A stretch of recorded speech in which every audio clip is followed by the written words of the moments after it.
1998 நாடாளுமன்ற தேர்தலில் வெற்றி பெற வேண்டும் என்பதற்காக மிகப்பெரிய ஒரு கூட்டணியை அமைத்தார்கள். அமைத்தது மட்டுமில்ல, எல்லா கூட்டணி தலைவர் வீட்டுக்கும் படியேறி சென்றார்கள். அம்மா கௌரவம் பார்க்கல. நான் முதலமைச்சராக இருந்தவர், இந்த கட்சியினுடைய மிகப்பெரிய கட்சியினுடைய பொதுச் செயலர் என்ற கௌரவம் பார்க்கவில்லை. கம்யூனிஸ்ட் எல்லாருக்கும் போனாங்க, பாரதிய ஜனதா கட்சிக்கு போனாங்க, பாட்டாளி மக்கள் கட்சியினுடைய நிறுவனர் தலைவரை போய் நேரடியாக பார்த்தார்கள், வைகோவை நேரில் சென்று பார்த்தார்கள். குறுகிய மெத்தப்படிக்கட்டில் ஏறி குறுகிய மெத்தப்படிக்கட்டில் ஏறி போய் பார்த்தாங்க. எந்த அசௌகரியம் பார்க்க ஒரே நோக்கம், அம்மாவுடைய நோக்கம், இந்த இயக்கம் வெற்றி பெற வேண்டும், இரட்டைலை வெற்றி பெற வேண்டும் என்ற ஒரே நோக்கத்தில் அனைத்து தலைவர்கள் வீட்டுக்கும் தானே சென்று பார்த்து அந்த கூட்டணி மிகப்பெரிய ஒரு கூட்டணியை அமைத்து அந்த தேர்தலில் வெற்றியை பெற்றுத்தந்த பெருமை மாண்புமிகு அம்மா அவர்களுக்கு உண்டு. ஆனால் இன்னைக்கு என்ன நிலைமை? வீடு தேடி வந்த தலைவர்களே எனக்கு தேவையில்லை, நீங்கள் வேண்டாம், நீங்கள் 1/2% ஓட்டு, 1.5% ஓட்டு, 3% ஓட்டு வைத்திருக்கலாம், நமக்கு தேவையில்லை, நான் வெற்றி பெறுவேன், 210 தொகுதியில் வெற்றி பெறுவேன் என்று சொல்லி ஒரு ஏசி ரூம் அறையில் உட்கார்ந்து கொண்டு வந்த தலைவர்கள் எல்லாம் விரட்டி அடைத்த தலைமையை இன்றைக்கு நாம் பெற்றிருக்கிறோம்.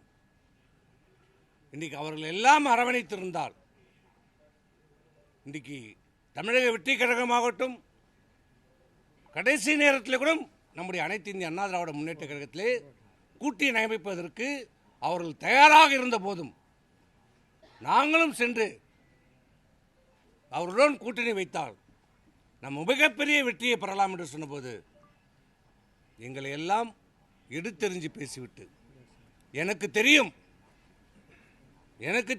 உனக்கு என்னப்பா தம்பி தெரியும், எனக்கு தெரியும், நான் பார்த்துக் கொள்கிறேன், நீங்கள் போங்கள், 200 தொகுதியில் நாம் வெற்றி பெறுகிறோம், நான் சர்வே எடுத்து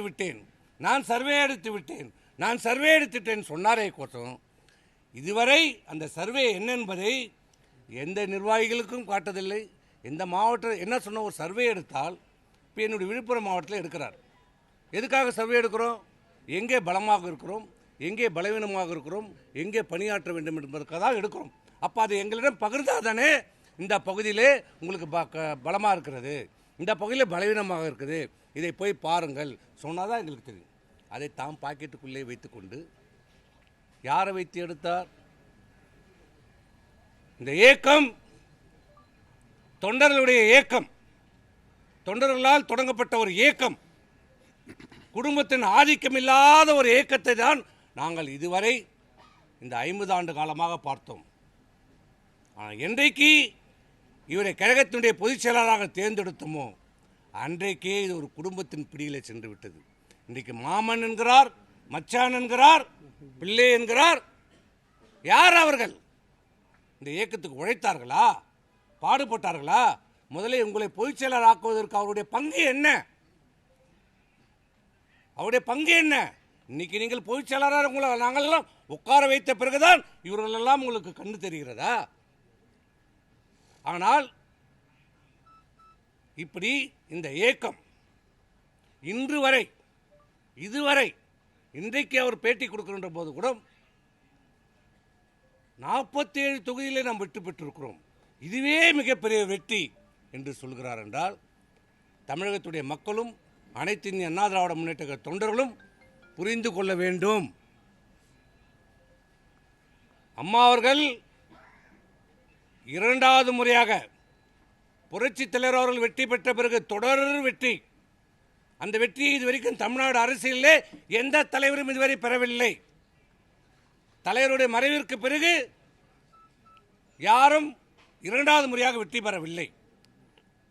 அந்த சாதனையை முறியடித்து 2016 மீண்டும் ஆண்ட இயக்கமே, மீண்டும் வெற்றி பெற்ற இயக்கம் அனைத்து இந்திய அண்ணா திராவிட முன்னேற்ற கழகத்தினுடைய சாதனை மாண்புமிகு அம்மா அவர்கள் சாதித்து நம்ம கிட்ட வெற்றி பெற்று ஆட்சியும் கட்சியும் கொடுத்து விட்டு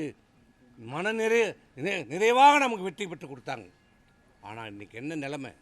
அதற்கு பிறகு இந்த இயக்கத்துடைய நிலைமை என்ன? அந்த வெற்றி கோட்டை நம்ம நெருங்க முடிந்ததா? 12 தேர்தலில் 20%, 19%, 21 தேர்தலில் 65 இடங்கள் அதிமுக,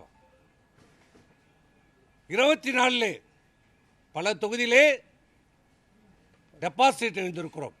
அதிமுக சரித்திரத்திலே முதல் படுதோல்வி 2024 தேர்தலிலே பல தொகுதியிலே டெபாசிட் எழுந்திருக்கிறோம்.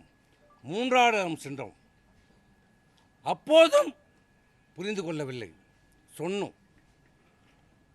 அன்றைக்கு 2024 நாடாளுமன்ற தேர்தலில் தன்னிச்சையாக முடிவெடுத்து இவர்கள் யாரும் வேண்டாம், அன்றைக்கு எல்லோரும் சொன்னோம் பாரதிய ஜனதாவோட கூட்டணி வைக்கலாம் என்று ஒரு கருத்து இருந்தது. அதை காது கொடுத்து கூட கேட்கவில்லை. எனக்கு தெரியும் இனி எந்த காலத்திலையும் பாரதிய ஜனதாவோடு ஒட்டோ உறவோ இல்லை என்று சொன்னார். அது உங்களுக்கும் தெரியும், அதிமுக தொண்டர்கள் அனைவருக்கும் தெரியும், எல்லாருக்கும் தெரியும். பலமுறை அவர் சொல்லியிருக்கிறார், உங்களுக்கு தெரியும். தேர்தலுடைய முடிவு படுதோல்வியை நாம் சந்தித்தோம். ஒரு அடிப்படை விஷயம் நாடாளுமன்ற தேர்தல் என்றால் யாருக்கு? இந்த நாட்டினுடைய பிரதமரை யார் தேர்ந்தெடுக்க வேண்டும் என்பதுதான் நாடாளுமன்ற தேர்தல். திராவிட முன்னேற்ற கழக கூட்டணியிலே பாரத பிரதமர் வேட்பாளராக ராகுல் காந்தியை சொல்கிறார்கள். பாரதிய ஜனதா அணி நரேந்திர மோடி பாரத பிரதமர் அவர்களை வேட்பாளராக முன்னிறுத்துகிறது. இங்கே அனைத்து இந்திய அண்ணா திராவிட முன்னேற்ற கழகம் எந்த கூட்டணியும் இல்லை. இல்லாமல் என்ன சொல்லுகிறார்கள்? யாரும் வேட்பாளர், பிரதமர் வேட்பாளர் இல்லை என்றாலும் பரவாயில்லை. தேர்தலில் என்ன முடிவெடுத்தார்கள்? ஏதோ இவருக்கும் திராவிட முன்னேற்ற கழகத்துக்கும் தேர்தல் என்ற போது பிரச்சாரம் பண்ணினார். அதுவே தவறான ஒரு முடிவு. தோல்வி அடைந்தோம். நாங்கள் சொல்லுகிற போதே ஏற்க மறுத்தார். ஆனால் பாரதிய ஜனதாவோடு ஒட்டோ உறவோ மீண்டும் கூட்டணி இல்லை என்று சொன்ன பொதுச் செயலாளர் அவர்கள் திடீரென்று ஒரு நாள் டெல்லிக்கு வருகிறார். வாங்க என்று சொல்லுகிறார். என்ன என்று கேட்டால் ஒன்றும் சொல்லவில்லை. வாங்கள் எங்கே போகிறோம் என்று அமித்ஷா வீட்டுக்கு, அவர் வீட்டுக்கு போகிறோம் என்றார். போனார். நேர போய் பாரதிய ஜனதா கூட்டணியை உறுதி செய்கிறார். யாரை கேட்டார்? யாரிடம் கலந்தாலோசித்தாரா? தலைமை கழக நிர்வாகிகளோடு கலந்தாலோசித்தாரா? பேசினாரா? ஒரு ஆலோசனை, ஒரு கருத்தையாவது கேட்டாரா? பாரதிய ஜனதாவோடு கூட்டணி இல்லை என்பதை எடுக்கப்பட்ட முடிவு எங்கே? செயற்குழு கூட்டத்தில் எடுக்கப்பட்ட முடிவு. அனைத்து இந்திய அண்ணா திராவிட முன்னேற்ற கழக செயற்குழுவிலே எடுக்கப்பட்ட முடிவு பாரதிய ஜனதாவோடு கூட்டணி இல்லை என்பது. ஆனால் தன்னிச்சையாக செயற்குழுவில் எடுக்கப்பட்ட முடிவை தன்னிச்சையாக யாரையும் கலந்தாலோசிக்காமல் என்ன நோக்கத்திற்காகவோ என்ன காரணத்திற்காகவோ தெரியவில்லை. இதுவரை எதிர்க்கட்சி சொன்னார்கள், நாங்கள் உள்ளே இருக்கோம், நாங்கள் சொல்ல முடியாது. சரி, ஏதோ வந்தால் திடீரென்று பாரதிய ஜனதாவை நம்ம கூட்டணி வைத்திருக்கிறோம் என்று சொன்னார். இன்று வரை காரணத்தை சொல்லவில்லை. பிளே ஸ்டோர் மற்றும் ஆப் ஸ்டோரில் இருந்து பாலிமர் செயலியை QR கோடு மூலம் பதிவிறக்கம் செய்யுங்கள். செய்திகளை உடனுக்குடன் பெறுங்கள்.